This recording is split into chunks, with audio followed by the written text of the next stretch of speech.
बिस्मिल्लाहिर्रहमानिर्रहीम, अस्सलामुअलैकुम, good morning, खुशामदीद। 24/9 में मैं हूँ आपकी मेज़बान सीमल हाशमी। अस्सलाम वालेकुम और मैं हूँ अबूजर मौसम। आप सब गुड मॉर्निंग सुनाओ। गुड मॉर्निंग, कितने दिन आपका खैरियत से गुजरे। इसके साथ साथ जी पाकिस्तान की कौम बड़ी रेजिलिएंट है और कोई भी मुश्किल हो, कोई भी परेशानी हो तो उसका जवाब भरपूर देती है हिम्मत और हौसले से। रिसेंटली जो क्रिकेट के ऊपर तमाम सिचुएशन देखी कि दुनिया भर से बॉयकॉट सा नज़र आया कि इंग्लैंड और न्यूजीलैंड की टीमें नहीं आई, तो वहीं पर नेशनल T20 का इनेकाद किया गया और क्या ज़बरदस्त मैचेस हमने देखे कि क्राउड के साथ हुए हैं। बिल्कुल क्राउड के साथ हुए हैं और जितनी कैपेसिटी अलाउ की गई थी स्टेडियम में वो लोग नजर भी आए। तो वो तमाम लोग जो कह रहे थे कि Pakistan is not a secure country, उनके मुंह पर मैं कहती हूँ कि बहुत बड़ा एक जो है ना वो हमने साबित कर दिया है कि हम एक बहुत पुरसुकून पुरअमन मुल्क हैं जहां पर हम चाहें तो बड़े बड़े इवेंट्स और टूर्नामेंट्स बड़े अच्छे तरीके से अल्हम्दुलिल्लाह करा सकते हैं। नेशनल T20 का एक वैसे ही बड़ा चार्म है और लोग बड़े इंटरेस्ट से लेकर देखते हैं, लेकिन वो लोग जो पाकिस्तान को प्रेजेंट करते रहे एज अ पीसफुल कंट्री, उनमें सबसे बड़ा नाम हरशाम सरवर का भी है जो बार बार ट्विटर के ऊपर तमाम लोगों को मोटिवेट करते रहे और कहते रहे कि आप जरूर आए स्टेडियम में ताकि हम दुनिया को दिखा सकें कि Pakistan is a peaceful country. और वो साबित भी हुआ, जितने मैचेस अल्हम्दुलिल्लाह अभी तक हुए हैं बहुत जबरदस्त। बिल्कुल ये साबित ऐसे हुआ कि जब उन्होंने कहा कि कल आप देखेंगे स्टेडियम जितनी कैपेसिटी में है उतना ही भरा दिखाई देगा, जो क्राउड का बलबला जोश होगा वो भी नजर आएगा, तो वो भी बाकी नजर आया। और इसके साथ तो मैं ओवरऑल बात करूंगा नेशनल T20 में जो प्रोडक्शन लेवल है, जो टीम्स की परफॉर्मेंस है, क्योंकि पाकिस्तान के तमाम स्टार्स इसमें शामिल हैं, तो बड़ा ज़बरदस्त मैचेस हो रहे हैं, बड़ा एक अच्छा टूर्नामेंट है और वर्ल्ड कप की तैयारी के लिए मेरा ख्याल बहुत अहमियत का हामिल है। बिल्कुल वर्ल्ड कप की तैयारी के लिए हमारे खिलाड़ियों का जो मोराल है वो बूस्ट होगा, बिल्कुल एक प्रैक्टिस भी हो जाएगी। और कोई बात नहीं, अगर कोई सीरीज यहाँ खेलने नहीं आए, कैंसिल कर दी, कोई बात नहीं, हमें कोई फर्क नहीं पड़ता। थोड़ा सा तो उसका सेटबैक होता है, लेकिन वी ऑलवेज परेशानियां तो देखिए हमने हमेशा देखी सिविल, और उसके बाद उससे निकलना भी पाकिस्तानी कौम जैसा कोई भी नहीं है कि परेशानियों के बाद उसमें से निकलना कैसे है, और हौसले हिम्मत के साथ वो पाकिस्तानी कौम से सीखना चाहिए दुनिया को। बिल्कुल सीखना चाहिए और ये आप मेरे से भी सीख लें। आज सुबह मैं ट्रैफिक में जैम ब्लॉक हो गई और मुझे कोई 15-20 मिनट लगे वहीं पर, और मैं सोच रही हूँ कि मैं क्या करूं, लेट हो जाएंगी, लेकिन क्विकली मैंने रिस्पॉन्ड किया कि किसी को बुलाया, गाड़ी उसके हैंडओवर की और भागती हुई ऑफिस आ गई और लिटरली भागती हुई आई हूँ। तो मुझसे भी सीखें कि सिचुएशन से बाहर कैसे, और बहाने नहीं मारे गाड़ी के टायर पंचर हो गए तो मैं लेट हो गई, ऐसे हर दफा ऐसा कुछ नहीं किया मैंने, देखिए मैं टाइम पे इन भी हुई हूँ। एनीवेज जी, मूविंग ऑन और अपनी अगली खबरों की तरफ चलते हैं, जिसमें डेफिनेटली हम पॉलिटिकल सिनेरियो डिस्कस करेंगे, जिसमें सबसे इंपॉर्टेंट आज कराची का दौरा है जो वज़ीर-ए-आज़म करने जा रहे हैं, जिसमें कराची की ट्रांसपोर्ट में ग्रीन लाइन, सर्कुलर रेलवे, वो तमाम चीज़ें डिस्कस करेंगे और इसके साथ साथ भी बहुत कुछ है जो आपको बताएंगे। चलते हैं आज के प्रोग्राम की तरफ। ग्रीन लाइन मंसूबा किसका, साबिक और मौजूदा गवर्नर्स आमने सामने। कोरोना बमुकाबला डेंगू आवाम के लिए दोनों अज़ाब। हुकूमत की जानिब से अच्छे दिन कब आएंगे।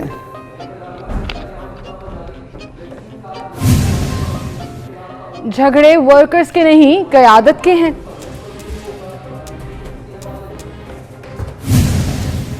FBR और ताजरों के दरमियान बात बन गई। और 27 सितंबर सियाहत का आलमी दिन।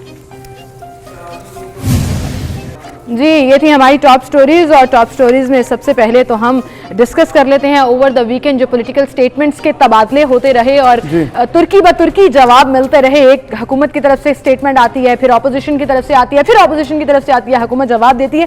तो ये पूरा सिनेरियो है क्या। और उससे पहले इमरान खान साहब जो आज कराची जा रहे हैं उसको लेकर बहुत बात हो रही है, तो उस पर हम बात करेंगे। सीनियर एनालिस्ट नासिर बेग चुगताई साहब हमारे साथ मौजूद हैं।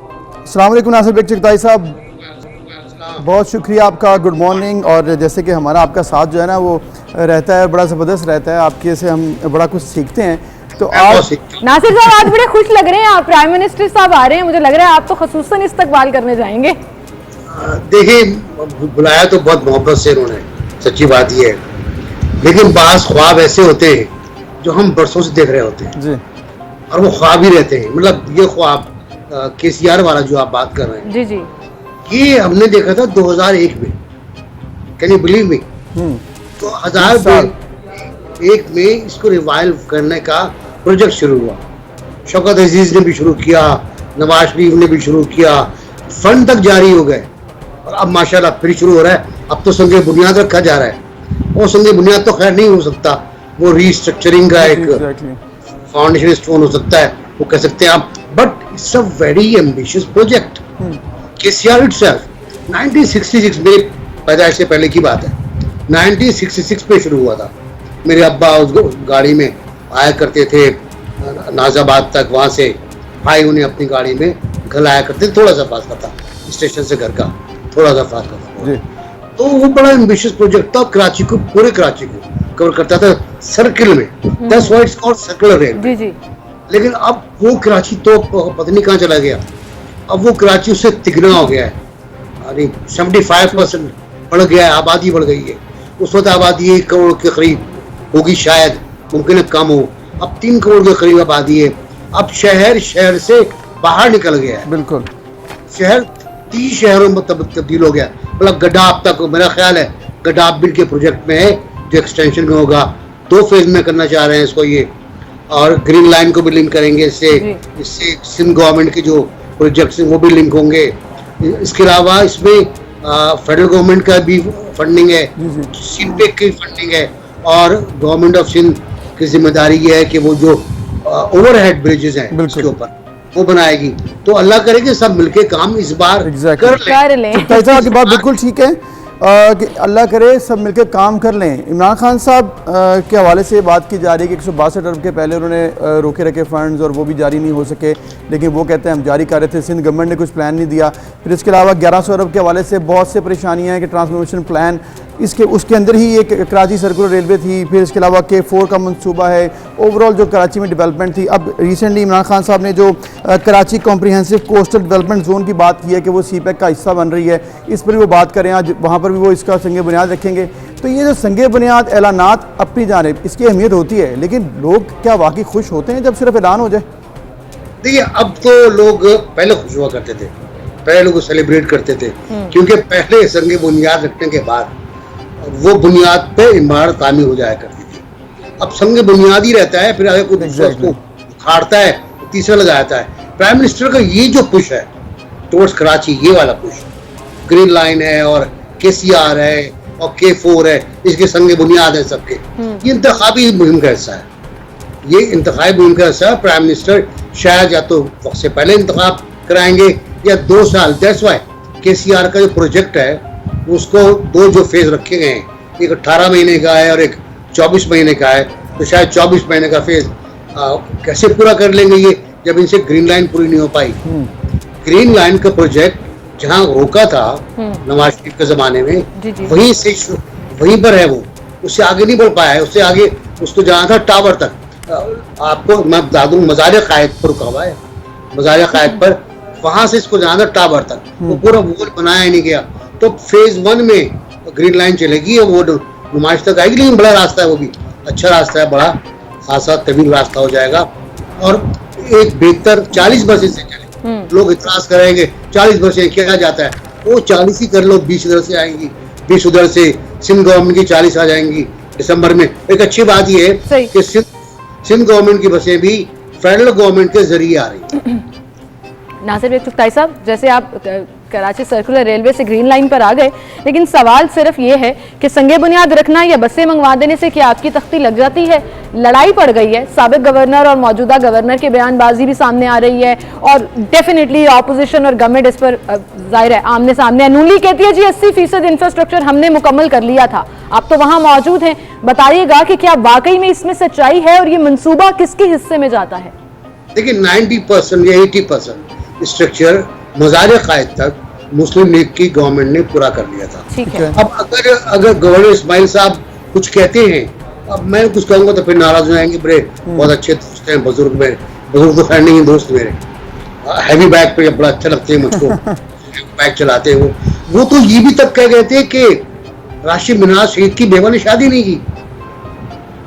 कैन यू इमेजिन गवर्नर इस तरह की बात कर रहा है तकरीब में, वो भी तकरीब पाकिस्तान। वी कैन इमेजिन, हमने जितनी स्टेटमेंट सुन ली हैं और अपनी ही स्टेटमेंट को काउंटर करते हुए स्टेटमेंट सुन ली हैं, वी कैन वेल इमेजिन।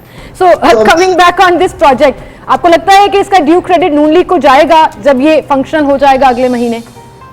जाना, देखिए हमारे एक रिवायत बननी चाहिए, हमारे यहाँ रिवायत बननी चाहिए। प्राइम मिनिस्टर अगर आज ये कहें कि पाकिस्तान मुस्लिम लीग नून की हुकूमत में शुरू हुआ था और उसका मुकम्मल हम कर रहे हैं, तो बहुत अच्छी बात होगी। बहुत ही अच्छी लेकिन बात होगी। हमारे यहाँ तो जनाजों में जाने की रिवायत नहीं है। True true. हमारे तो ताज़ियत करने के लिए जाने की रिवायत नहीं पड़ी है।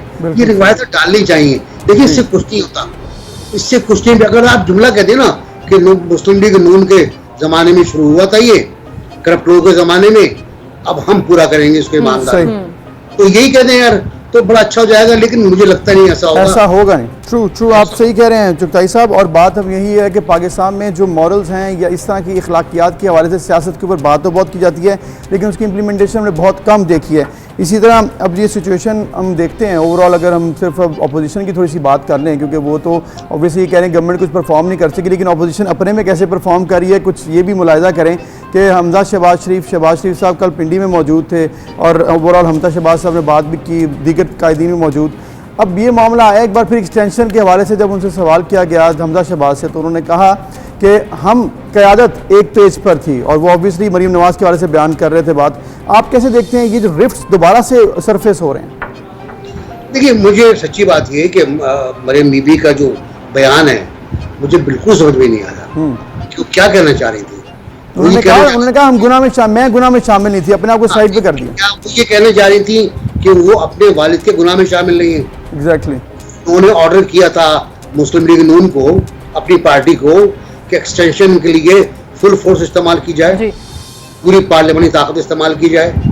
क्या वो उससे डिसएग्री कर रही? मेरा ख्याल है नहीं। उस वक्त भी वो प्राइम मिनिस्टर के नवाज शरीफ साहब के अहकामात पर अमल कर रही थी। उस वक्त भी वो नवाज शरीफ साहब के पैगामात दूसरों तक पहुंचा रही थी। तो मेरा ख्याल ऐसा नहीं है, और हमजा भी सही कहते हैं, और जितने लोगों ने इस पर रिएक्शन दिया है वो सही है कि ये एक मजबूरी फैसला था मुस्लिम लीग का, इस पर कोई इख्तलाफ नहीं था। और मेरा ख्याल है कुछ और लोगों ने भी कहा है इस बारे में कि ये एक इज्तिमाई फैसला था सबका, और मुस्लिम लीग नून गई है। ख्वाजा आसिफ का बयान बहुत इंपॉर्टेंट है, अगरचे अब वो इसकी तशरीह इस तरह कर रहे हैं कि मैंने क़यादत के बारे में नहीं कहा कि मुत्तहिद हो जाए, मैंने लोकल सतह की जो क़यादत है जिला लेवल पर, उससे कहा है कि अपने झगड़े खत्म करो। तो वो वजाहतें करेंगे, लेकिन वो बात क्या गया? कोई बात नहीं चुगताई साहब, जैसे कहते हैं ना शायर का अपना शेर होता है, फिर वो जैसे मर्जी तशरीह करे, तो ख्वाजा आसिफ ने भी ऐसे ही किया। तो सर फोड़ के मर गए।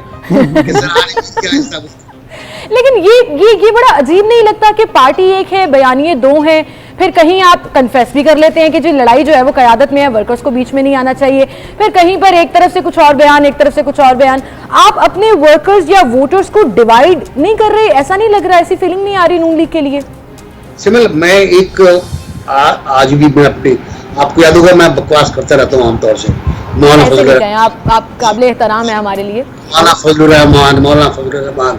अब मुझे बहुत फोन भी आते हैं कि तुम क्या कहते रहते हो, ये बहुत मोहतरम है, मेरे लिए बहुत मोहतरम है। पीडीएम का टूटना, मैं फिर कह रहा हूँ, वहां से आगाज हुआ है। पूरे इस फसाद का आगाज पीडीएम के टूटने से हुआ है, और पीडीएम इसलिए टूटी कि मौलाना ने 3 दिन पहले लॉन्ग मार्च से ये कहा कि इस्तीफे ऑन कार्ड नहीं थे, नंबर 1।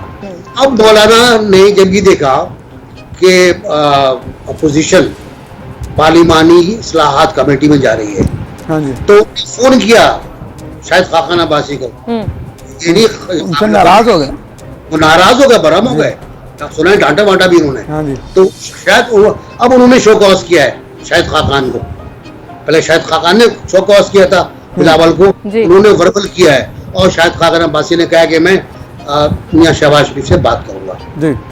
ये पहला मौका है कि उन्होंने कहा कि मैं बात करूंगा, वरना वो खुद ही कोई फैसला कर देते हैं। बिल्कुल खुद फैसला कर दिया था बिलावल को, शो कॉज लिख कर देंगे यार, लिख कर दे दिया आपने कि आप बताएं कि क्यों किया आपने हरकत। तो वहां पीडीएम टूटी, यहाँ मुझे डर है कि मुस्लिम लीग में अंदर फसाद हो जाएगा इस तरह। लेकिन चुगताई साहब, वो तो कहते हैं कि ऐसी बातें क़यादत के अंदर डिफरेंसेस होते हैं, लेकिन हमारा एजेंडा एक है, और एजेंडा ये है कि इलेक्शन साफ शफाफ होने चाहिए। उसमें मरीम बीबी या शायद खाकान अब्बासी साहब का वर्जन और हो सकता है, थोड़ा सा आगे बढ़कर बैटिंग करते हैं, लेकिन अगर हमजा शहबाज या शहबाज शरीफ ज़रा डिफेंसिव स्टाइल से बात करते हैं, बात तो वो कह रहे हैं एक ही कर रहे हैं ना हम।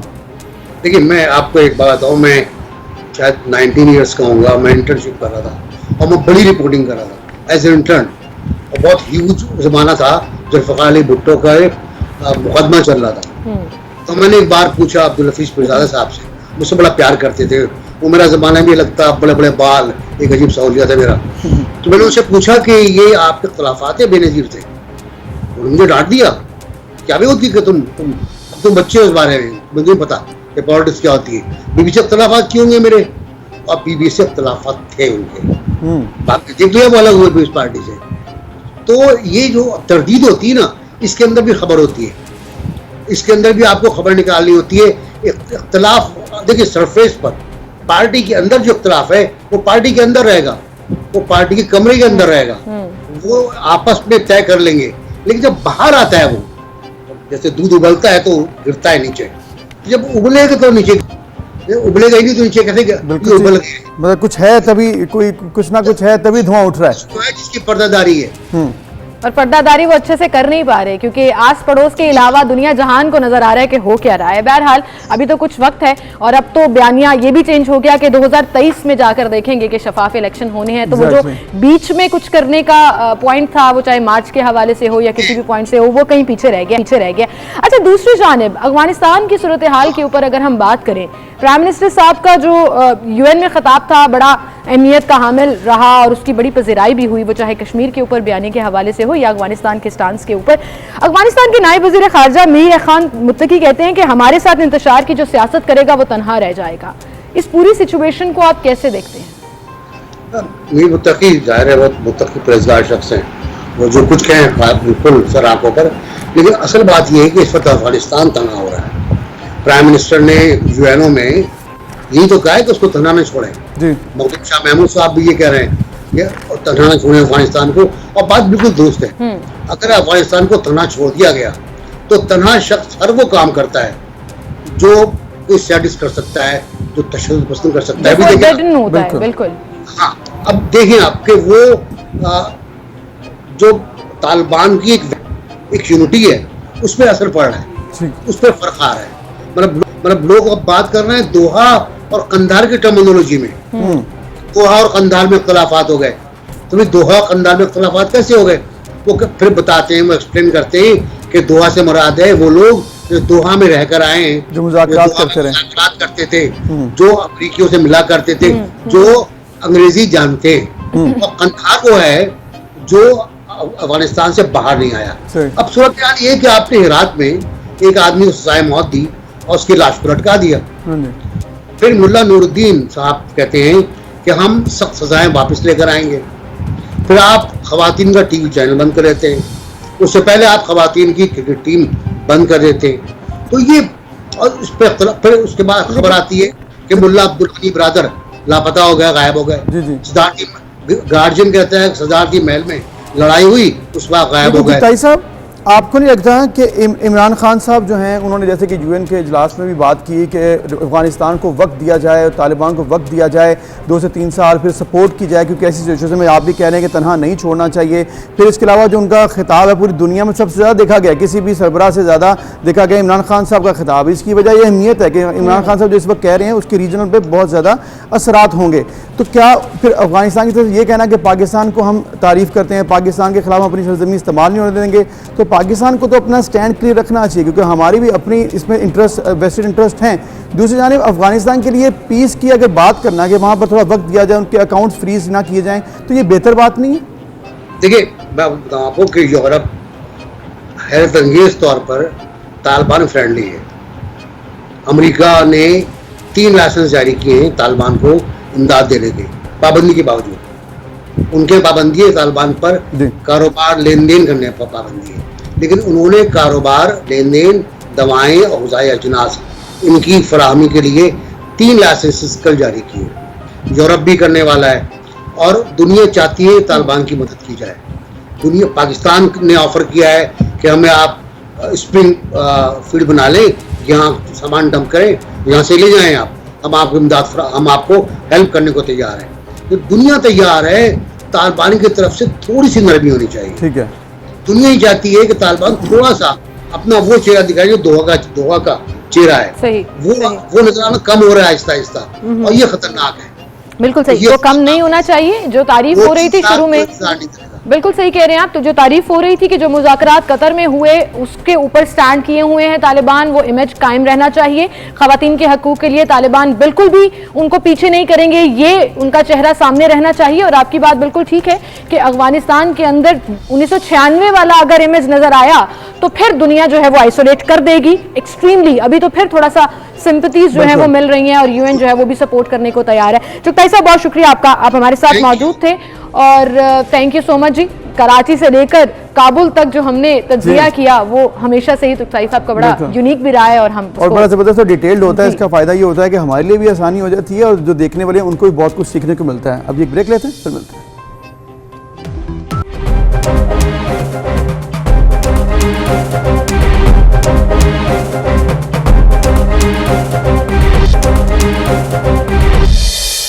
Welcome back viewers. हम बात करेंगे कोरोना के हवाले से। पाकिस्तान में मुस्बत केसेस की शरह अल्हम्दुलिल्लाह कुछ कम हुई है। अगर देखा जाए तो 2 दिन हो गए हैं, अब 4 से नीचे परसेंटेज है और मुस्बत केसेस की वजह से 31 अमवात भी हुई हैं, जो कि नंबर्स फिर कम हैं। लेकिन इसके साथ साथ ये चीज़ बहुत ज़रूरी है कि अगर आप SOPs की खिलाफ वर्जी करते हैं, वैक्सीनेशन नहीं लगवाते, तो ये केसेस फिर बढ़ सकते हैं। बिल्कुल, ये केसेस फिर बढ़ सकते हैं। 1757 नए केसेस रिपोर्ट हुए और रेशो 3.60 रही और ओवरऑल रेशो तो कम हुई है, लेकिन कुछ स्पेसिफिक हाई टारगेटेड एरियाज हैं, हाई डिसीज्ड डिस्ट्रिक्ट्स हैं जहां पर रेशो कंट्रोल नहीं हो रही और उसमें अब लाहौर जो है वो सरे फहरिस्त आ गया है, जहां पर 10-11 फ्लक्चुएट कर रही है। आज 10 है, कल 11% जो है वो पॉजिटिव रेशो थी। सो इस पर हम बात करेंगे। हमारे साथ पार्लिमानी secretary health doctor Naushin Hamid मौजूद हैं, उन्हें हम खुशामदीद कहेंगे। डॉक्टर साहिबा बहुत शुक्रिया वक्त देने के लिए। डॉक्टर साहिबा ओवरऑल तो पॉजिटिव रेशो कम हुई है कोविड में, लेकिन लाहौर अभी भी हाई रिस्क एरिया है जहां पर आज जो है वो 10% पॉजिटिव रेशो रिकॉर्ड की गई। क्या कहेंगी आप, क्या वजह है कि यहाँ कंट्रोल नहीं हो पा रहे हैं कोविड के केसेस?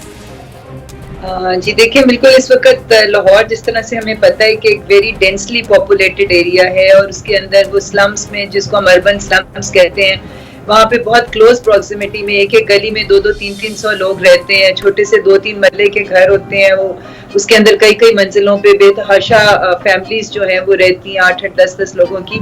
तो वहाँ पर ये डेंसली पॉपुलेटेड एरियाज हैं और जाहिर है कि वो एक बड़ा फैक्टर प्ले करते हैं जहाँ पर इतने क्लोज प्रॉक्सिमिटी में लोग रहते हैं।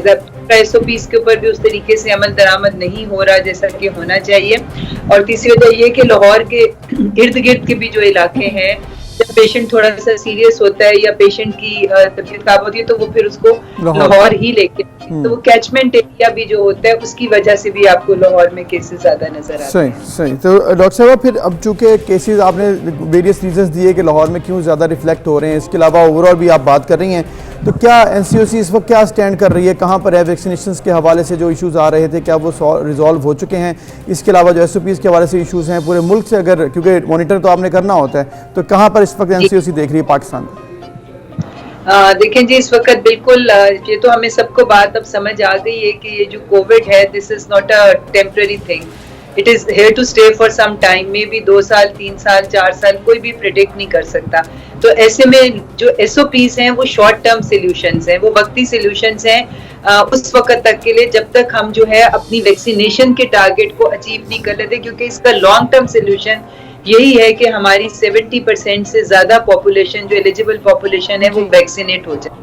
क्योंकि इस वक्त हॉस्पिटल में जितने भी हॉस्पिटलाइज्ड केसेस हैं, अगर आप जाके उनको स्टडी करें तो उसमें से मेजॉरिटी वो हैं 90% से ऊपर जिन्होंने वैक्सीन नहीं लगवाई हुई। तो दिस शोज के अनवैक्सीनेटेड लोगों में सीरियस डिजीज के चांसेस बहुत ज्यादा होते हैं। वैक्सीनेटेड में अगर हो भी तो वो माइल्ड सिम्टम्स होते हैं और उनको हॉस्पिटलाइजेशन की जरूरत नहीं पड़ती। इसलिए इसका सोल्यूशन वैक्सीनेशन में ही है और गवर्नमेंट उसी के ऊपर फोकस कर रही है। 7.5-8 करोड़ के करीब जो है दरमियान में लोगों को वैक्सीनेशन की एटलीस्ट 1 डोज लग चुकी हुई है।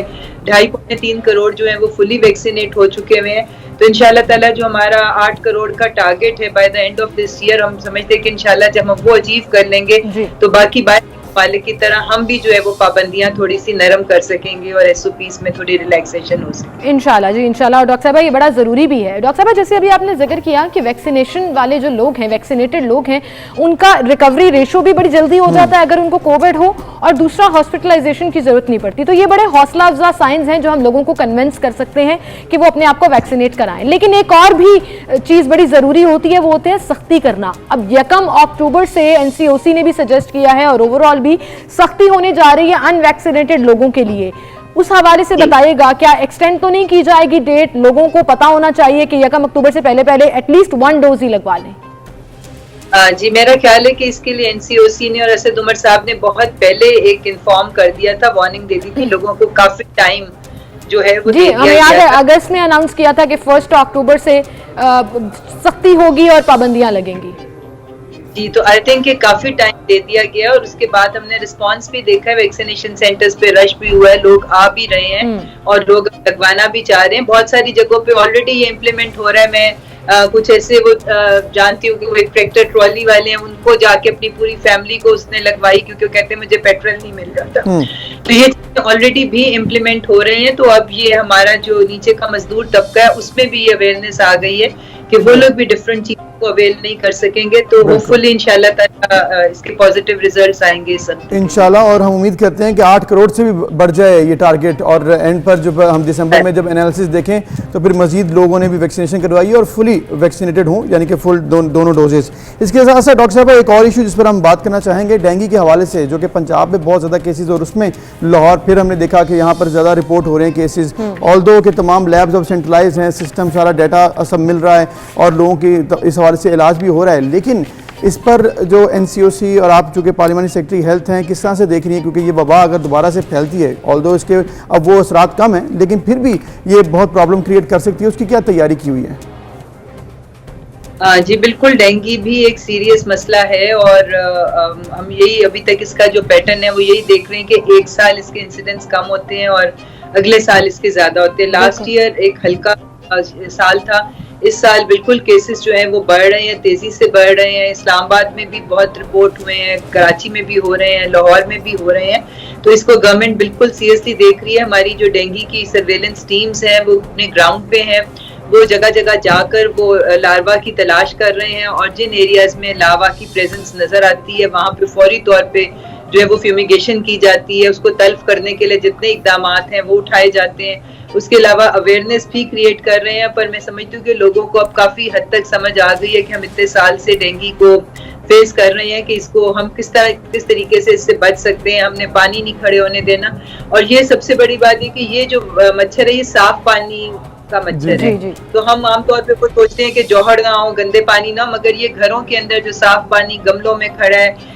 वाटर कूलर्स के नीचे होता है, वो तो इन जगहों को लोगों को अवेयरनेस दी भी जा रही है, घर घर जाके उनको समझाया भी जा रहा है। तो इससे हम खुद बच सकते हैं।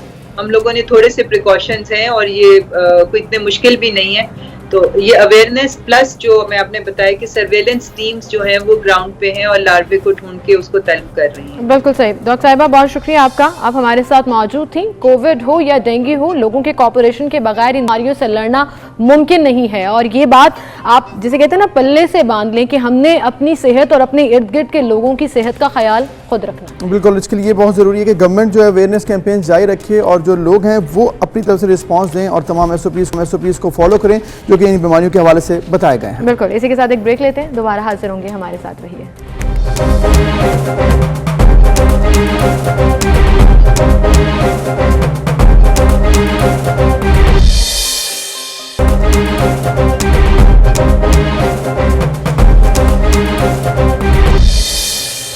Welcome back. एक बार फिर से आपको खुशामदीद कहेंगे। नाज़रीन, आपको और अबूजर आपको याद होगा कुछ दिन पहले हमने एक वीडियो दिखाई थी। कौन सी वाली? कौन से वाली अभी आपको दिखाते हैं और वो वीडियो देखें और फिर आपसे बात करते हैं। अच्छे दिन आए हैं भाईजान। पेट्रोल के रेट है 124 रुपये। अच्छे दिन आए हैं, अच्छे दिन। बिल्कुल याद आ गई वीडियो, और ये वीडियो के पीछे जो शख्सियत हैं इधर जिन्होंने ये वीडियो बनाई थी, बड़ी ज़बरदस्त वीडियो, और इसमें एक वोटर सपोर्टर के हवाले से जो तासुरात दिखाए हैं उन्होंने वो बड़े ज़बरदस्त है। तो आम आदमी और आम आवाम के तासुरात, क्योंकि आम आवाम की जब उम्मीद बनती है और जब टूटती है तो फिर उसके चेहरे पे कितना तासुरात क्या होते हैं वो बड़े ज़्यादा क्लियर थे। तो नुमान हैदर हमारे साथ हैं, उनसे हम आपकी मुलाकात भी कराते हैं। नुमान, अस्सलाम वालेकुम। बहुत शुक्रिया, आपने वक्त दिया। और ऐसे लगता है कि आपको ये वाकई कहना चाहिए कि आप जो अच्छे दिन आएंगे जो ढूंढ रहे हैं वो वाकई आपके चेहरे से नजर आ रहा है कि नजर नहीं आ रहे कहीं? नहीं, बिल्कुल नजर नहीं आ रहे, ना नजर आ रहे हैं, और वो जो परेशानी आपके चेहरे पर है वो हमें जरूर नजर आ रही है। बिल्कुल बिल्कुल बिल्कुल।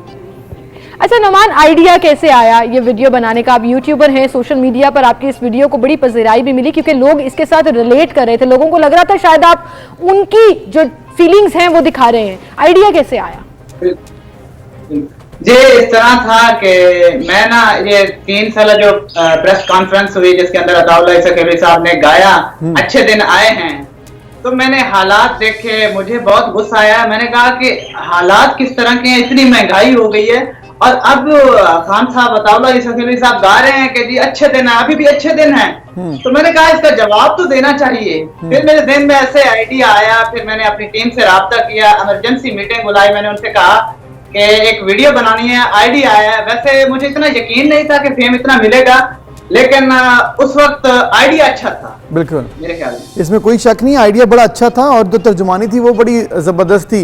तो नोमान ये बताएं कि जो कंटेंट है, आपने कहा कि आपने मीटिंग बुलाई, ऑब्वियसली आप एक अपनी टीम के साथ इस पर काम किया है, जो आपने इसके अंदर तमाम जो स्टैट्स डाले हैं कि कौन कौन सी चीज़ के वादे थे, कौन सी चीज़ कितने की हो गई और उसके ऊपर तासुरात, ये सारा कैसे मैनेज किया था?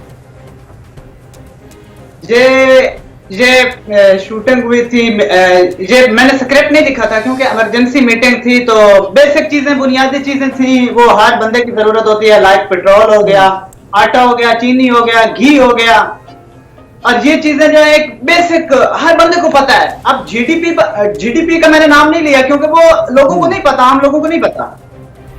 बिल्कुल सही। तो आम लोगों की चीजें आपने, जिसमें मेडिसिन भी है, आटा, घी, पेट्रोल, और उसके बाद जब आपको पता लगा कि पेट्रोल जो है, जैसे फॉर एग्जांपल पेट्रोल इतना महंगा हो गया और ईसा खिलवी साहब की आवाज पीछे आती है कि अच्छे दिन आए हैं, तो आपके जो एक्सप्रेशंस आते थे ऑन द वीडियो वो लोगों ने बड़े पसंद किए हैं। तो जरा लाइव हमें करके दिखाएं कि वो एक्सप्रेशंस कैसे थे, क्योंकि आपकी एक्टिंग भी बड़ी नजर आई है इसमें, आइडिया तो पसंद किया ही गया। थैंक यू, मैं कोशिश करता हूँ, शायद उस तरह तो मैं कर पाऊँ लेकिन मैं कोशिश करता हूँ। वो इस तरह थे ना कि मैं भाईजान है सुधार भैया, माफिया के सामने तू तुझे मान गए सरकार अच्छे दिन। भाईजान डीएपी का क्या रेट है? भाईजान 6500 रुपया है भैया। तुझे मान गए सरकार। नोमान, आपकी एक्टिंग बड़ी जबरदस्त है। हम सिचुएशन पर तो नहीं हंस रहे, जाहिर है अवाम बेचारे बहुत परेशान हैं, 2 वक्त की रोटी पूरी करना मुश्किल हुआ है, जिनके जज्बात आपने शो किए इस वीडियो में, लेकिन आपकी एक्टिंग की हम भी फैन हो गए। मतलब कितने जबरदस्त तरीके से सीखी आपने कभी एक्टिंग इस तरह की है? ये नेचुरल एक्सप्रेशन है जो आपने दे दिया या कोई प्रैक्टिस की?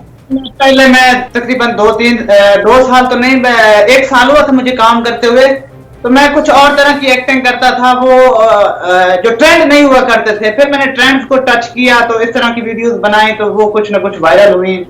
और जो एक आवाम की नीड है, जो आवाम की बात है, लोगों की बात है, हर बंदा समझता है कि यार ये जो एक्सप्रेशन है ये मेरे एक्सप्रेशन है, ये इसके एक्सप्रेशन नहीं है। बिल्कुल बिल्कुल, जब आवाम रिलेट करना शुरू कर दे तो वो चीजें पसंद भी की जाती हैं। अच्छा नोमान, अब आगे का आइडिया क्या है?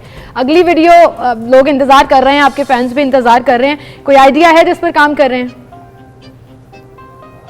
आइडिया, जो नेक्स्ट आइडिया था वो तो मैंने रिलीज कर दिया था, वो भी बहुत ज्यादा हिट हुई। अभी फेसबुक पे मेरे ख्याल में 3.3 मिलियन पे पहुंच चुकी है। वो था नवाज शरीफ के दौर का, यानी जब हम ये कहते थे ना कि नवाज शरीफ का दौर था, उस वक्त ये कहा जाता था कि नवाज शरीफ चोर है, इस तरह की मतलब जितनी बातें थी। तो मैंने वो माजी में जरा चला गया, उस वक्त लोग क्या सोचते थे वो मैंने दिखाया, वो भी माशाल्लाह बहुत हिट हुआ।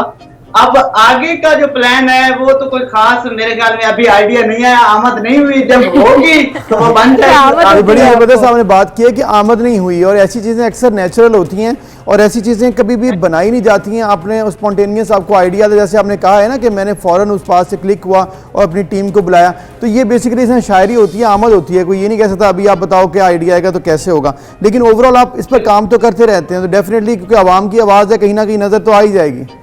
बिल्कुल बिल्कुल।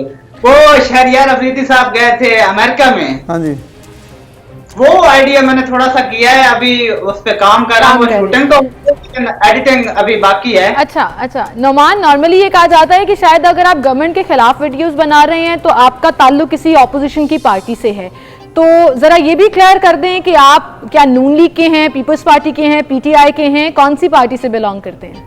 कि वैसे अगर आप देखें तो मैं समझता हूँ जो मेरा ज़मीर है तो मैं जमहूरियत की पार्टी को सपोर्ट करता हूँ। वो कोई भी सपोर्ट हो सकती है।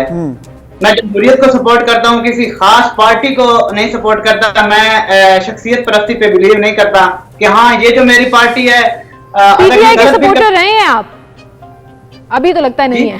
पीटीआई के सपोर्टर रहे हैं आप? नहीं, पीटीआई का तो हरगिज नहीं हूँ, क्योंकि जो हालात हैं वो आपके सामने पहले कभी पहले तो मैं बड़ा फैन था। मैं चौकों पे बैठ के लड़ाई किया करता था कि यार खान साहब अच्छे हैं। ठीक है। तमाम नमान, thank you so much for being with us. और उन तमाम लोगों को, तमाम हुकूमती लोगों को जो ये समझते हैं कि कोई एजेंडा पेश किया जाता है, जी ये कह रहे थे, ये आप ही के सपोर्टर थे जो अब हालात से तंग होकर अवाम की रिप्रेजेंटेशन वो कह रहे हैं कि मैं चौकों पर लड़ाई करता था। यानी कि जो बहस होती है अक्सर लोग आपस सपोर्टर्स आपस में लड़ पड़ते हैं और कहते हैं जी मेरी पार्टी वाली सही है या ये, तो वो कहते हैं कि मैं 2018 तक सपोर्ट करता रहा और उसके बाद भी करता रहा, लेकिन जो हालात देखे उसके बाद फिर मेरी ये चेहरा के तासुरात बने और वाकई हकीकत की तर्जुमानी है कि लोग वाकई इतने परेशान हैं। और लोग पूछ रहे हैं अच्छे दिन कब आएंगे। एक ब्रेक लेते हैं, दोबारा हाजिर होंगे।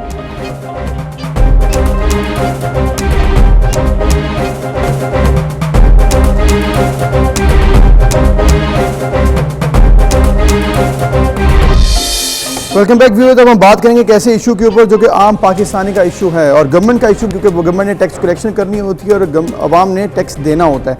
आवाम के ऊपर प्रेशर अगर आ जाए, यानी कि इनडायरेक्ट सूरत टैक्सेस की सूरत में या फिर डायरेक्ट टैक्सेस की सूरत में, तो फिर आवाम परेशान होती है कि हमारे पास टैक्स क्यों लागू किया, अगर हमें बदले में मिला क्या। ये बहुत बड़ा सवाल होता है। दूसरी जानिब गवर्नमेंट चूँकि टैक्सेस कलेक्शन करना उसकी जिम्मेदारी है और अगर वो टैक्स कलेक्शन करेगी तो ही मामला आगे बढ़ेंगे। तो ये दोनों चीज़ें बहुत इंटरलिंक्ड हैं और एक बहुत बड़ा इशू है पाकिस्तान। बिल्कुल, टैक्स कलेक्शन में सबसे बड़ा इंपॉर्टेंट रोल प्ले कर सकते हैं वो लोग जो अपने आप को रजिस्टर्ड कराते हैं, जिन्हें हम फाइलर कहते हैं, जो एक्चुअली ऑन बोर्ड आकर अपने आप को रजिस्टर करा के टैक्स पे करते हैं। सो इस पूरी पॉलिसी और सिस्टम को बेहतर कैसे बनाया जा सकता है, अभी कौन कौन सी पॉलिसीज हैं जिनके ऊपर काम हो रहा है और कैसे हम आवाम को मजीद इंकरेज कर सकते हैं कि वो टैक्स नेट में शामिल होकर अपना रोल प्ले करें, इस पर हम बात करेंगे। Commissioner income tax Adnan Ahmed Khan साहब हमारे साथ स्टूडियो में मौजूद हैं। अस्सलाम वालेकुम कमिश्नर साहब, बहुत शुक्रिया जी आपकी तशरीफ आवरी के लिए। सर, ये जो सवाल है कि टैक्स देंगे तो बेहतर सहूलियात मिलेंगी, वो चाहे हेल्थ की हैं, इंफ्रास्ट्रक्चर की हैं, एजुकेशन की हैं या किसी भी सेक्टर की हैं, हम लोगों को कैसे इनकरेज कर सकते हैं कि वो टैक्स नेट में खुद को अपनी रिस्पॉन्सिबिलिटी समझते हुए शामिल करें?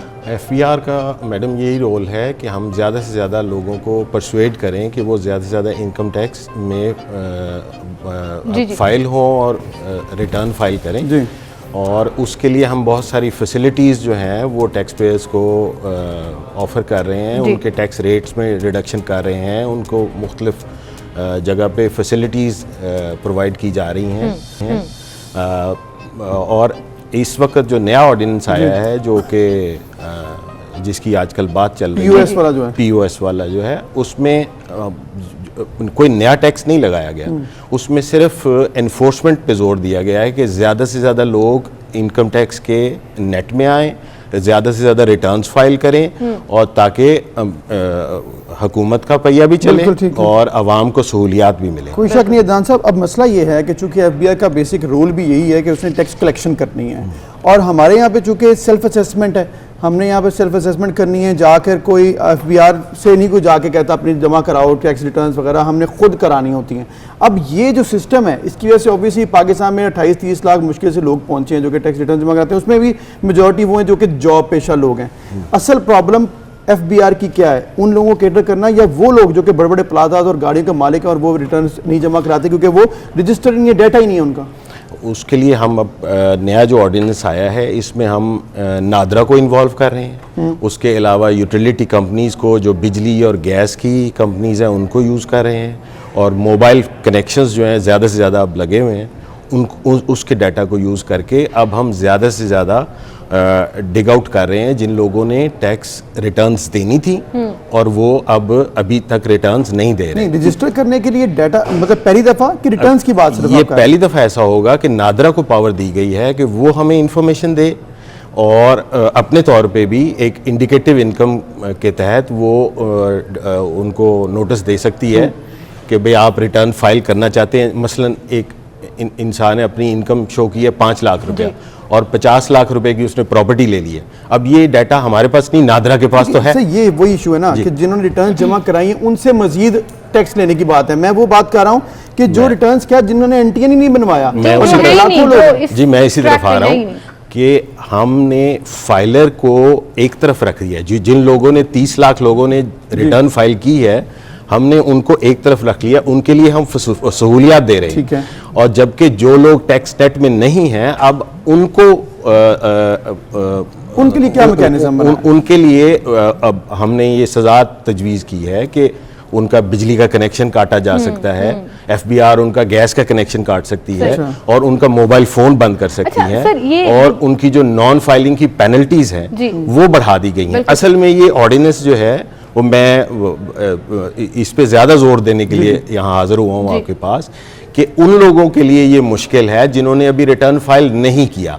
हम उन्हीं के पीछे जा रहे हैं। यही हम टैक्स बेस को बढ़ाना चाहते हैं, ज्यादा से ज्यादा लोग रिटर्न्स दें ताकि जो टैक्स का बोझ जो ऑलरेडी कम लोगों पे पड़ा हुआ है वो ज्यादा लोगों पे जब हम डिवाइड करेंगे तो टैक्स का बोझ भी। तो ये तो दो तरह के लोग हो गए, एक तो जो रजिस्टर्ड ही नहीं है उनको भी लाना है टैक्स नेट में, और जो एक कहीं फाइलर हैं लेकिन रिटर्न सबमिट नहीं करा रहे हर साल अपनी जिम्मेदारी समझते हुए, उनको भी इनकरेज करना है और थोड़ा सा बाउंड भी करना है करें। लेकिन वहीं पर to be very frank sir, FBR के ऊपर लोग ट्रस्ट नहीं कर रहे हैं। इनफैक्ट जब भी प्रोटेस्ट होते हैं, जब भी कोई बात होती है, एफबीआर को एज हरासमेंट का इदारा कहा जाता है। ताजर कम्युनिटी खासतौर पर ये कहती है जी हमें एफबीआर वाले हरास कर रहे हैं, हमसे पैसे भी मांगते हैं और हमें अकोमोडेट भी नहीं करते। ये जो ट्रस्ट डेफिसिट है ये तो बड़ा महंगा पड़ रहा है एफबीआर को। ये तो अच्छा खासा ट्रस्ट होना चाहिए ताकि लोग खुद अपनी विलिंगनेस के साथ आए।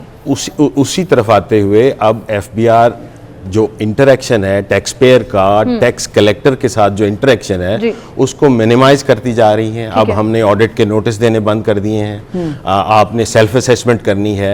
सिर्फ हम ये बताते हैं कि भाई आपने ये प्रॉपर्टीज ली हैं, ये आपके पास ये कनेक्शन है या इतनी आपने बिजली इस्तेमाल की है, गैस इस्तेमाल की है, तो आप हमारी नज़र में आपने ये रिटर्न फाइल करनी है।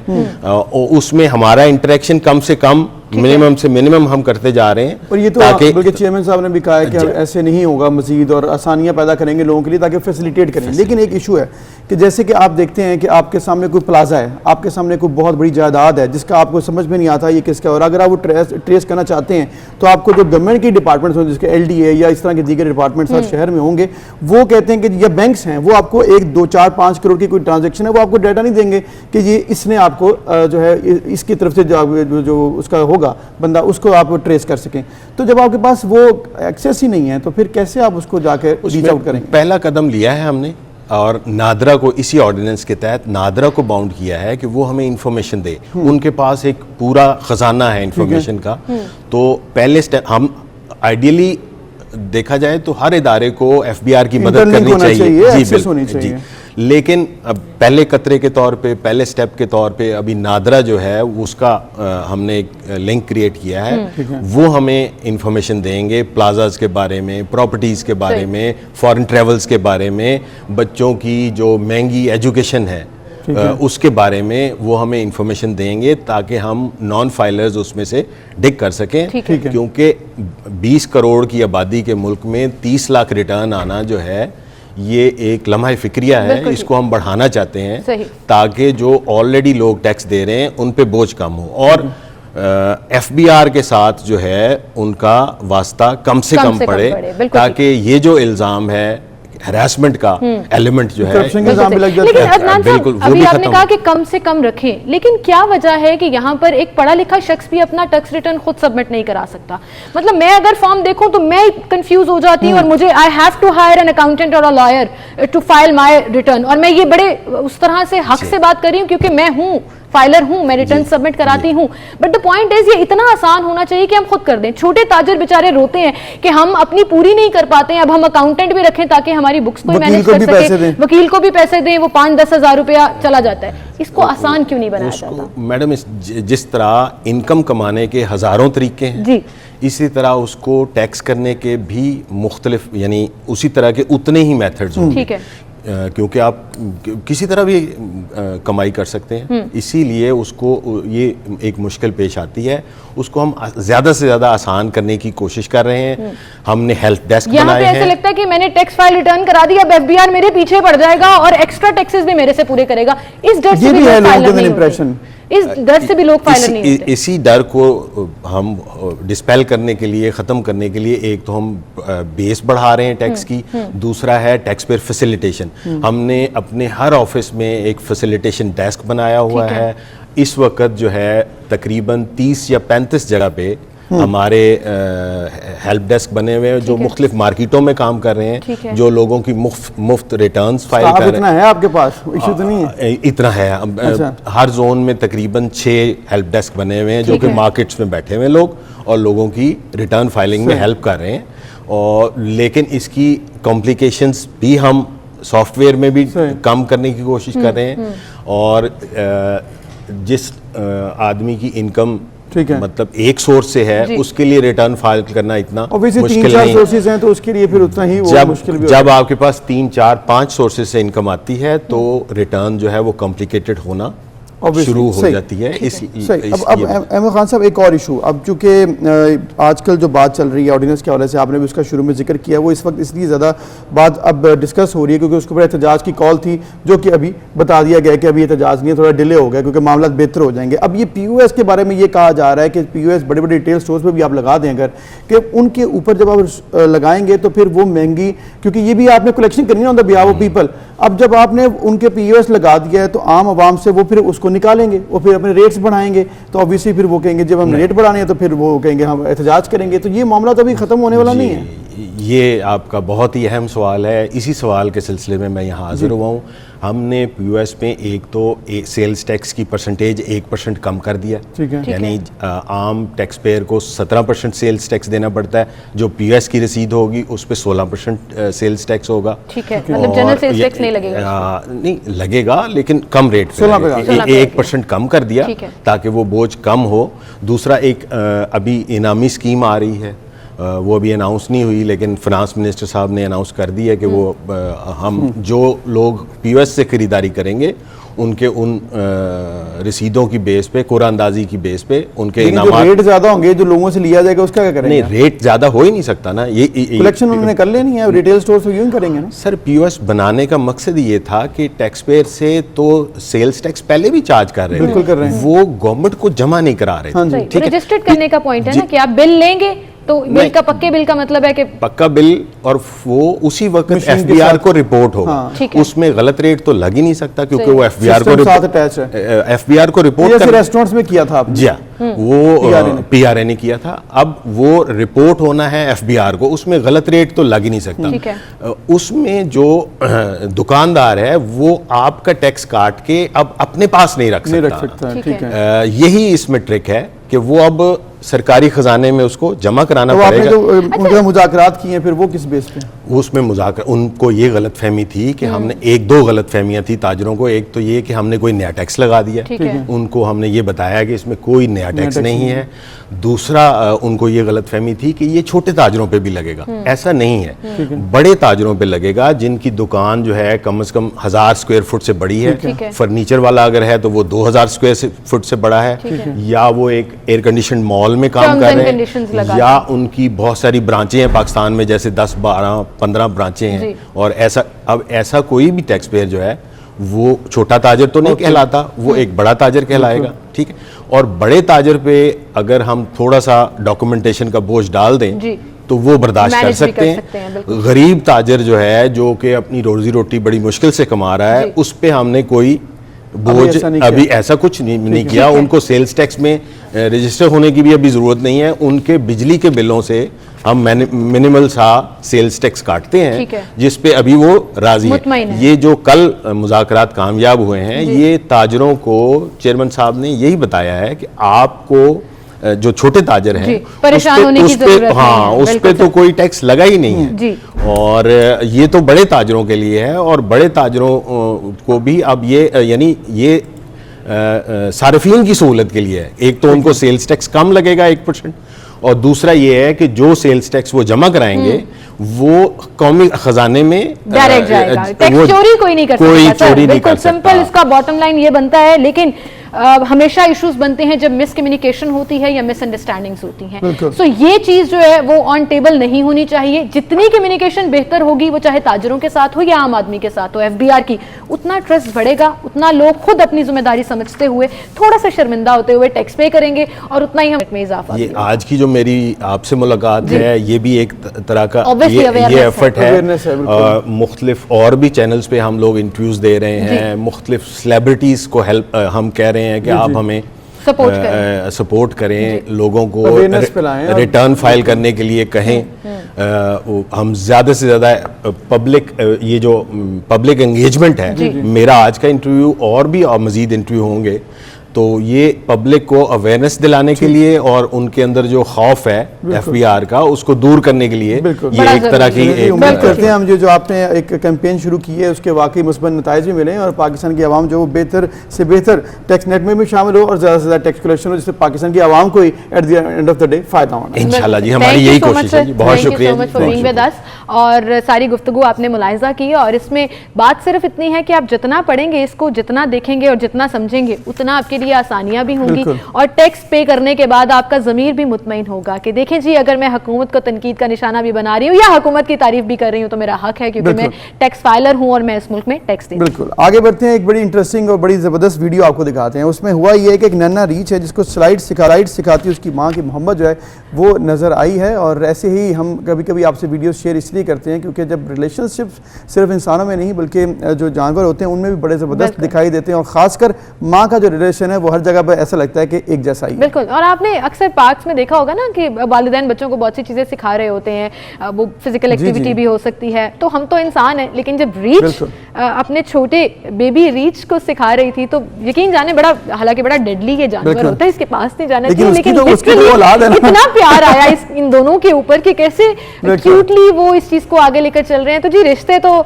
चाहे जानवरों में हो, इंसानों में हो, एक जैसे ही होते हैं। और फिर इस वीडियो को लोगों ने बड़ा एंजॉय भी किया, सोशल मीडिया के ऊपर ये वायरल भी हो रही थी। और फिर ये भी कहा गया कि एक टीचर के कैमरे ने चूंकि इसको कैप्चर किया था, तो ये भी कहा गया कि ये बच्चों को सिखाने के लिए, उनकी तरबियत के लिए भी बड़ा जरूरी होता है कि पहली दरसगाह जो हमें हमारा मजहब भी सिखाता है, माँ की गोद है, वो जानवरों के लिए। कोई शक नहीं है जी। इसके साथ ही हमें एक ब्रेक लेनी है, फिर मिलते हैं।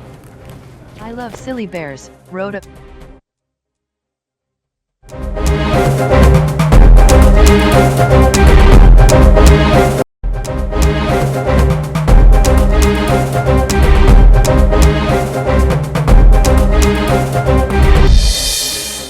Welcome back. एक बार फिर से आपको खुशामदीद कहेंगे। नाज़रीन, रात को सोते हैं कि शायद सुबह जो है उठकर कोई अच्छे को मिले, कुछ हालात में बेहतरी हो। खास तौर पर जो सबका एक कॉमन मसला है वो है महंगाई, कि महंगाई का ग्राफ थोड़ा सा डाउन हो। लेकिन हर रोज कोई ना कोई ऐसी खबर आती है कि अब जो अशियाए खुरोनोश हैं, खास तौर पर जो हर आदमी की, वो चाहे खाना बदोश हैं, वो चाहे मिडिल मैन है, वो चाहे अमीर लोग हैं, उनको अफेक्ट करता है। लेकिन अशियाए खुरोनोश की कीमतें जो हैं वो कम नहीं हो रही, बल्कि हर गुजरते दिन के साथ ऐसा लग रहा है कि वो बढ़ती चली जा रही है। बिल्कुल, इसमें कोई शक नहीं है। तो मियां शहबाज शरीफ साहब जो कि अपोजिशन लीडर हैं, उन्होंने कहा कि आज गरीब को दवाई नहीं मिलती, आटा, दाल, चीनी, वो सब चीज़ें आसमान से बातें कर रही हैं। जो दावे थे करोड़ नौकरियों के, इसके साथ साथ रोज़गार फराहम करने की हकीकत क्या बनी।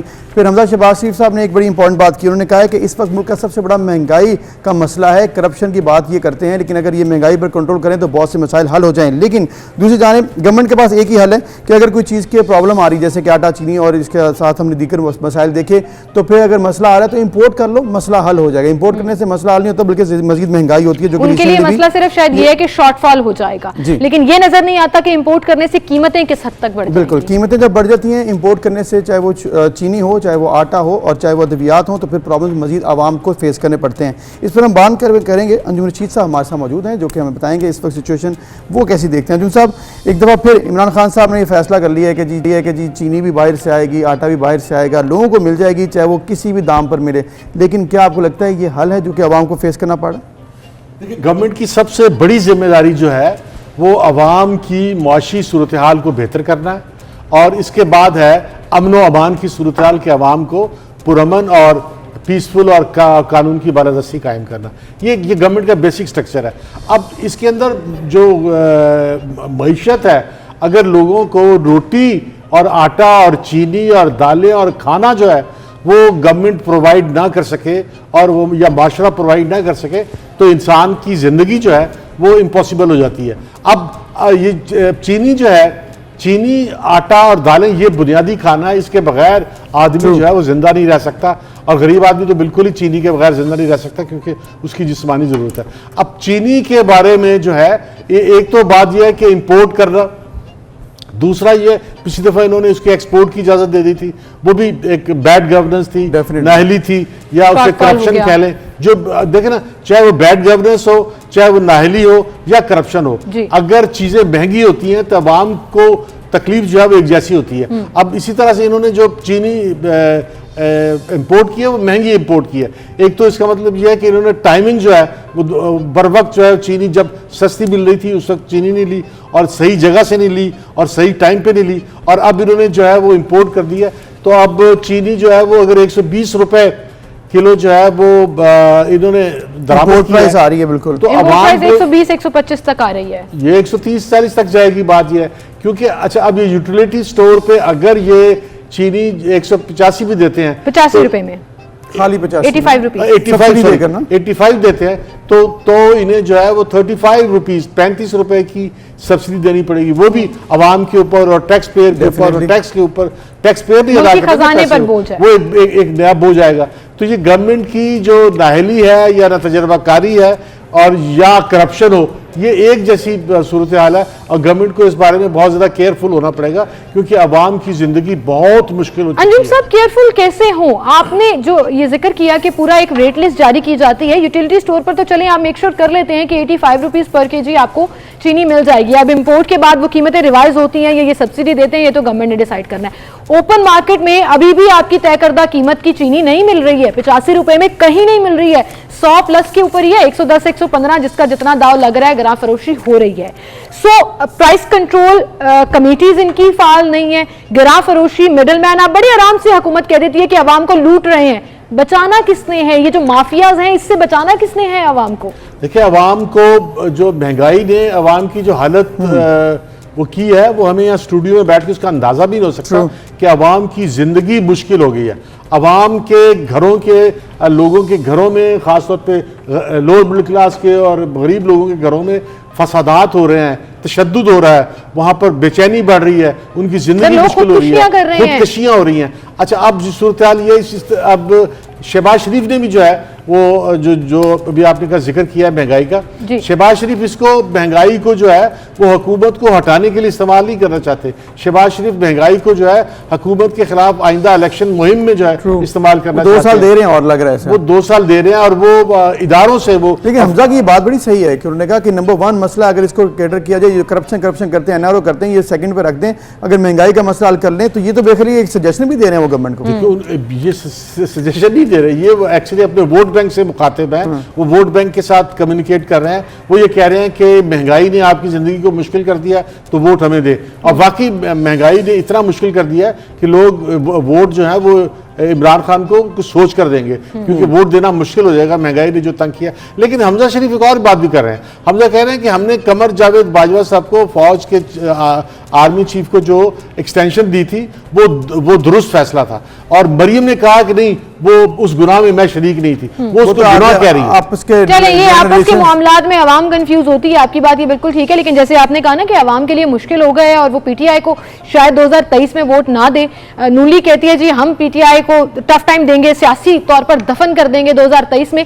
लेकिन वहीं पर आपकी बात से तो फवाद चौधरी साहब का बयान बिल्कुल ऊपर चला गया। उन्होंने कहा जी हमने क्लीन स्वीप किया कैंट बोर्ड के इलेक्शन में, और आइंदा बल्दियाती इंतखाबात में भी आपको पीटीआई नजर आएगी। आप कह रहे हैं आवाम वोट नहीं देगी हुकूमत को। फवाद चौधरी वहां पर एक ट्रिक इस्तेमाल कर रहे हैं कि उन्होंने क्लीन स्वीप नहीं किया है। आप देखें ना कि लाहौर के अंदर और रावलपिंडी के अंदर और मुल्तान के अंदर और जो है ऑब्वियसली पंजाब में बड़ा सेटबैक मिला है, ये तो मानते भी हैं, एडमिट करना चाहिए उनको। असल बात यह है कि जो कंटोनमेंट का इलाका है वो अपर मिडिल क्लास का और मिडिल क्लास का इलाका है, जो जहां से पीटीआई वजूद में आई थी। पीटीआई का जो बुनियादी पॉलिटिकल वोट है या उनका पॉलिटिकल ग्रुप है या उनके जो पॉलिटिकल अलाइज है, वो लोग हैं जो कंटोनमेंट में रहते हैं या कंटोनमेंट से मिलते जुलते मिडिल क्लास। अब अपर मिडिल क्लास और मिडिल क्लास में अगर इमरान खान एक भी सीट हारे तो इसका मतलब ये है कि वो अपने घर से अपनी जो है वो पावर को कम कर अपनी जो उनकी ओरिजिनल स्ट्रेंथ है उसको कम कर रहे हैं। अगर आप फवाद चौधरी साहब के इस बयान पर कमेंट देना चाहें कि उन्होंने कहा है कि हमारी नाकामी सबसे बड़ी जो वो एनालाइज करते हैं वो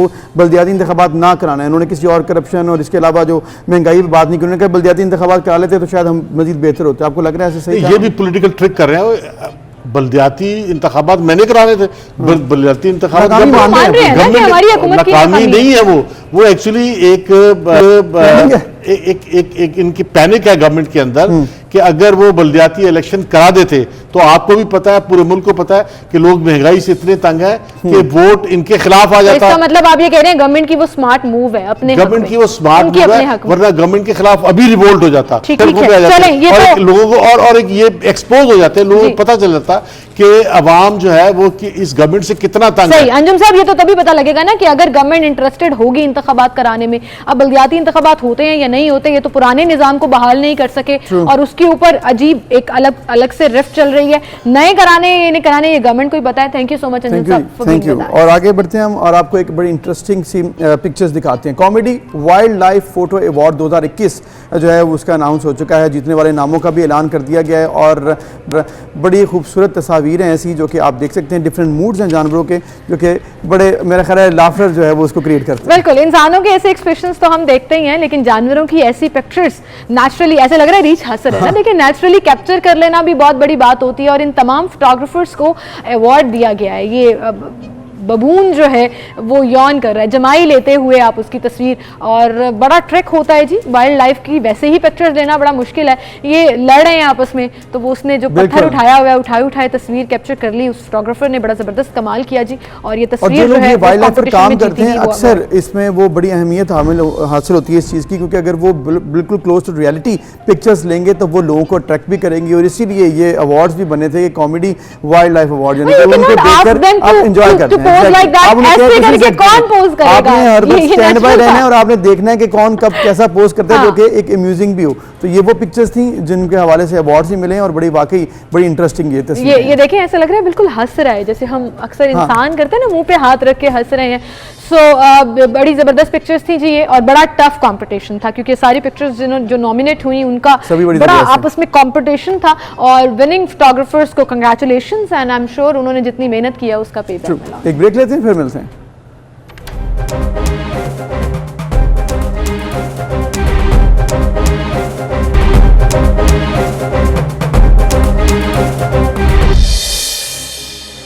वेलकम बैक। एक बार फिर से आपको खुशामदीद कहेंगे नाज़रीन। आज का दिन सियाहत के नाम है जी, आज वर्ल्ड टूरिज्म डे जो है वो किया जाता है और ऐसे दिन के मौका पर हम बात तो करते ही हैं, चीज़ें भी डिस्कस करते हैं, लेकिन छुट्टी बड़ी याद आती है कि मतलब छुट्टी मिले तो हम भी टूर पर जाएं और थोड़ा सा रिलैक्स करें। लेकिन चलें, कोई बात नहीं, बहरहाल दुनिया भर में आज ये सियाहत का आलमी दिन मनाया जा रहा है और वहीं पर जब ये दिन मनाया जाता है तो लोगों की जो ट्रैवल करना चाहते हैं, वो चाहे इंटरनेशनली हो या डोमेस्टिक हो या अपने कंट्री के अंदर ही हो, उनकी फैसिलिटीज़, उनकी अवेयरनेस के लिए बहुत से पॉइंट्स हैं जिन पर बात करना बड़ा जरूरी है। बिल्कुल, चूँकि इस दिन को आज इंक्लूसिव ग्रोथ के हवाले से नॉमिनेट किया गया है कि तमाम जो इश्यूज़ हैं उनको इंक्लूड करके बेहतरी की तरफ जाया जाए और सबको लेकर साथ चला जाए और तमाम इश्यूज़ को हल किया जाए। अब पाकिस्तान चूँकि इस पर बहुत काम कर रहा है और वज़ीर-ए-आज़म इमरान खान का भी ये विजन है और बहुत सी ऐसी साइट्स जो हैं उनके हवाले से उन्होंने कहा कि पाकिस्तान चूँकि प्रमोट करना है, तो इस पाकिस्तान उन चंद ममालिक में डेफिनेटली है जहाँ पर चाहे कल्चर हो, सूफीज़म हो, रिलीजन हो, साइट सीइंग हो, बड़ी ज़बरदस्त है, नेचुरल ब्यूटी बहुत ज़बरदस्त है, इंटरनेशनल मुकाबला। अभी वज़ीर-ए-आज़म साहब का एक ट्वीट था जिसमें खैबर पख्तूनख्वा का वो एक मंदिर जो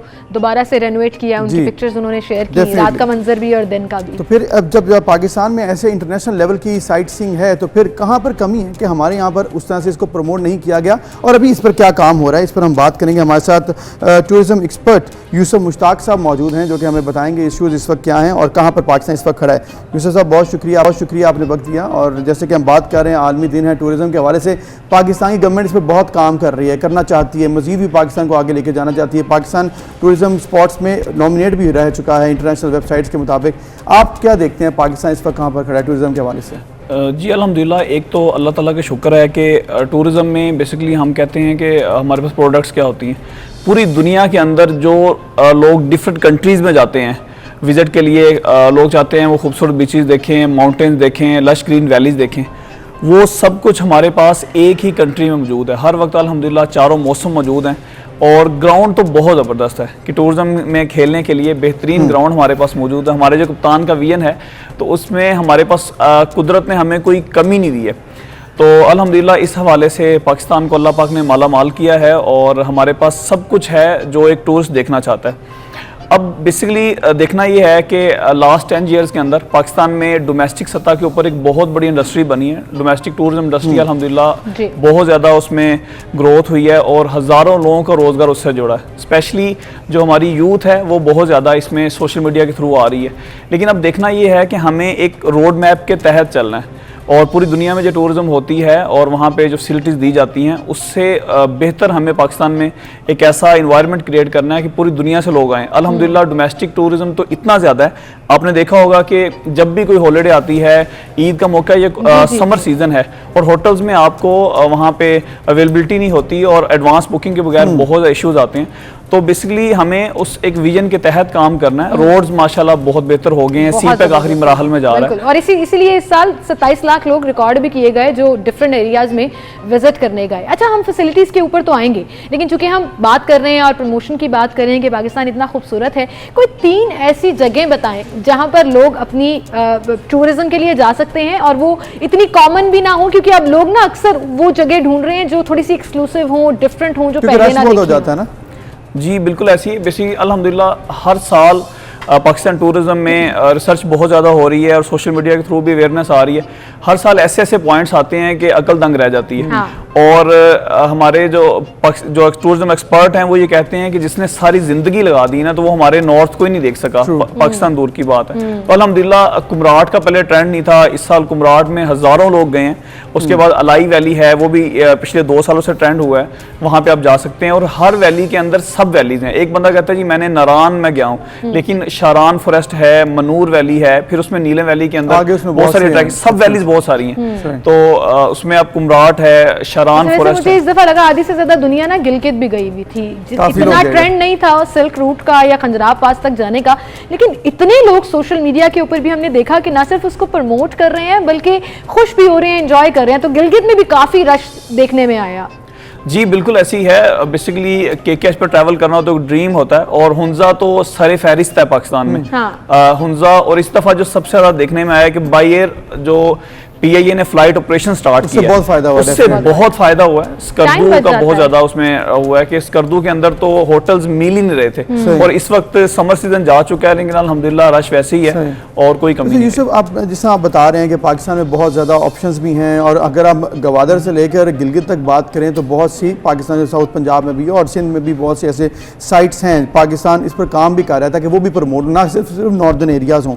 अब आप प्रमोशन की बात कर रहे हैं, एक तरफ वो इशू है, साथ जब आपके लोग वहाँ पर जाते हैं तो वहाँ पर क्या आपको सहूलियात हैं और जो लोग लेके जाते हैं उस हवाले से भी बहुत से इशूज़ हैं, क्योंकि वो भी बताया जा रहा है कुछ फेक टूरिज्म कंपनीज भी आ गई हैं। इन तमाम इशूज़ को आप कैसे देखते हैं और इस पर क्या काम किया जा रहा है? देखिए बेसिकली होता ये है कि जब किसी भी शोबे में बहुत ज़्यादा काम होता है तो उसमें कुछ माफिया भी बन जाता है जो उसका मिसयूज़ करना चाहता है। तो इसी तरह सोशल मीडिया में जब बहुत ज़्यादा टूरिज्म प्रमोट हुई है तो बहुत सारे फेक टूर ऑपरेटर्स भी सामने आ गए हैं जिन्होंने सीज़न के अंदर लोगों से फ्रॉड किया है। बहुत सारे ऐसे केसेस आए, CM पोर्टल पे भी बहुत सारे उसमें देखने में आया। तो अब ज़रूरत ये है कि जो ये इंडस्ट्री वजूद में आई है, गवर्नमेंट इसको एक कानूनी दायरे के अंदर लेके आए और एक आसानी पैदा की जाए कि जो हमारे बहुत सारे बेरोजगार नौजवान हैं, अक्सरियत ऐसी है जो कि बेरोजगार थे वो इस फील्ड में आए हैं और उनके लिए आसानियां पैदा हों। यहाँ पे ये रूल है कि अगर आपने लाइसेंस लेना है, आपके पास 800 सीसी कार हो, 4 लाख रुपए आप सिक्योरिटी दें और बहुत एक डिफिकल्ट किस्म का एक उसमें जो आपको दफ्तरों के चक्कर लगाने पड़ते हैं। बिल्कुल सही कि आसानियां पैदा होनी चाहिए, ना सिर्फ उन लोगों के लिए जिन्होंने अपना ये बिजनेस बना लिया बल्कि उन तमाम टूरिस्ट के लिए जो जाते हैं, पैसा भी खर्च करते हैं, टाइम निकाल कर भी जाते हैं, तो उनको भी फैसिलिटीज़ मिलनी चाहिए। यूसुफ हमारे साथ ही मौजूद रहिएगा। हमें ज्वाइन किया है MD PTDC आफ्ताबुर रहमान राना साहब ने, उन्हें हम खुशामदीद कहेंगे। MD साहब बहुत शुक्रिया वक्त देने के लिए। आज सियाहत का आलमी दिन है और पाकिस्तान में पाकिस्तानी जो अभी हुकूमत है पाकिस्तान तहरीक इंसाफ की, उनका एक बड़ा क्लियर विजन है कि टूरिज्म को प्रमोट करना है। क्या कहेंगे आज के दिन की मुनासबत से? जी बहुत शुक्रिया आज सियाहत के दिन के ऊपर बात करने का। जैसे कि आपको पता है कि ये 27 सितंबर एक लैंडमार्क डे होता है टूरिज़्म की हिस्ट्री में और सारी दुनिया के जो इदारे हैं वो इस दिन सैर व सियाहत के इस कारोबार को फ़रोग़ देने की बात कर रहे होते हैं। गुज़िश्ता 3 सालों में आपने देखा होगा कि जब से प्राइम मिनिस्टर इमरान खान की हुकूमत आई है, वो बहुत ही दिलचस्पी के साथ पाकिस्तान में सैर व सियाहत के शोबे को तरक्की देने के लिए और इसके अंदर बेहतरी पैदा करने के लिए काम कर रहे हैं। तो इस वक्त पूरे पाकिस्तान के मुख्तलिफ इलाकों में बहुत सारे जो नए प्रोजेक्ट्स हैं उनके ऊपर काम हो रहा है, और साथ ही साथ ये भी देखा जा रहा है कि हमने जब कोविड से बेहतर निकलते हैं बाहर, तो फिर हम किस तरह से अच्छे तरीके से इस इमेज को पाकिस्तान के प्रमोट करेंगे। तो बहुत सारी चीज़ें हैं जी। जी सही है, बहुत सी चीज़ें हैं जिसको आप केटर भी कर रहे हैं। आफ्ताब साहब, अगर अब हम बात करें पाकिस्तान में टूरिज्म स्पॉट्स की, तो वो तो पाकिस्तान में माशाल्लाह गवादर से जैसे हम कहते हैं गिलगित तक बहुत से स्पॉट्स हैं, लेकिन इनके ऊपर एक इशू आता है कि क्या हमने इंफ्रास्ट्रक्चर पर काम कर लिया है, रोड्स के ऊपर, वहाँ पर मौजूद सहूलियात, होटल्स, उनके रेट्स के ऊपर, फिर जो क्वालिटी ऑफ फूड है, इन तमाम इशूज़ को जो आपके सामने आते होंगे, उसके लिए क्या प्लानिंग की हुई है, उसके लिए गवर्नमेंट क्या कर रही है? देखिए, गवर्नमेंट ने बहुत ही एक क्लियर विजन रखा है, वो ये है कि हमने पाकिस्तान के जो आने वाले सयाह हैं और पाकिस्तानी जो टूरिस्ट भी हैं, उनको एक यादगार एक एनवायरनमेंट क्रिएट करना है जो टूरिस्टिक एक्टिविटी के लिए ज़रूरी है, और ऑब्वियसली उसमें इंफ्रास्ट्रक्चर सबसे बड़ी प्रायोरिटी होता है। इस वक्त तमाम सूबों में जो प्रोजेक्ट्स के ऊपर काम हो रहा है, वो एक नेशनल स्ट्रेटजी डेवलप की गई है जो कि पूरा अगले 10 साल का टूरिज्म डेवलपमेंट प्लान है, जिसको हम नेशनल स्ट्रेटजी फॉर टूरिज्म 2020-30 कहते हैं। 5 ईयर का एक्शन प्लान है। अब उसके तहत जो मुख्तलिफ प्रोजेक्ट्स हैं वो अभी इस वक्त किसी न किसी तकमील के मराहल में है। मिसाल के तौर के ऊपर KPK के अंदर इस वक्त 4 नए सियाहती जोन क्रिएट किए जा रहे हैं, जहाँ पे हाई क्वालिटी की टूरिस्ट सर्विसेज हैं उनको फराहम किया जाएगा, और वो बिल्कुल एक नई जगहों के ऊपर उनको डेवलप किया जा रहा है, जिसमें चित्राल में मडागलश का इलाका है, तगान में घनोल का इलाका है, गलियात में ठंडियानी का इलाका है, सवात वैली में मंक्याल का इलाका है। इसी तरह पंजाब के अंदर नए टूरिस्ट जोन कायम किए जा रहे हैं, वहाँ पे फैसिलिटीज डेवलप की जा रही हैं। उसमें एक जोन मरी के बिल्कुल साथ कोटली सतिया का इलाका है, गोस्तान नमक का जो इलाका है, टेक्सला का, तो हर इलाके में इस वक्त जो प्लान्स हैं वो उसके ऊपर काम हो रहा है। और प्राइम मिनिस्टर खुद एक कमेटी जो बनाई है, जो national tourism coordination committee on tourism है, उसको चेयर करते हैं। हर महीने उसकी प्रोग्रेस रिव्यू होता है और बड़ी तेजी के साथ काम जारी है। बड़ी तेजी के साथ काम जारी है जी, और इसी के चक्कर में हम जो है ना सिर्फ अपने स्पॉट्स बढ़ा लेंगे टूरिज्म के लिए, बल्कि लोग जो है वो एंजॉय भी कर सकेंगे, और पाकिस्तान का एक पॉजिटिव इमेज बहरहाल सोशल मीडिया के जरिए भी पूरी दुनिया के सामने जाएगा। MD साहब, good luck for all the challenges you have in PTDC, जहां पर आपने ना सिर्फ टूरिज्म को प्रमोट करना है बल्कि पाकिस्तान का एक पॉजिटिव इमेज जो है वो भी दिखाना है, क्योंकि फैसिलिटीज होंगी, टूरिज्म बढ़ेगा, तो ओवरऑल जो सिचुएशन है पाकिस्तान की वो भी दुनिया बिल्कुल। और इसके साथ ये भी बड़ा ज़रूरी है कि गवर्नमेंट इस चीज़ को भी देखे कि रेट्स जो हैं उस हवाले से जो क्वेश्चंस आ रहे हैं लोगों के वो भी हल हों। और हमारे साथ यूसुफ मुश्ताक भी थे, आपका भी बहुत शुक्रिया कि आप भी इस चीज़ में हवाले से जो भी प्रॉब्लम्स आपने निशानदेही की है, गवर्नमेंट को चाहिए कि टूरिज्म के हवाले से मजीद काम करे ताकि लोग जोक दर जोक मजीद जाएँ। इसके साथ ही आपसे इजाज़त चाहेंगे, इंशाल्लाह कल मुलाकात होगी। अपना बहुत सा ख्याल रखिएगा, अल्लाह हाफिज़।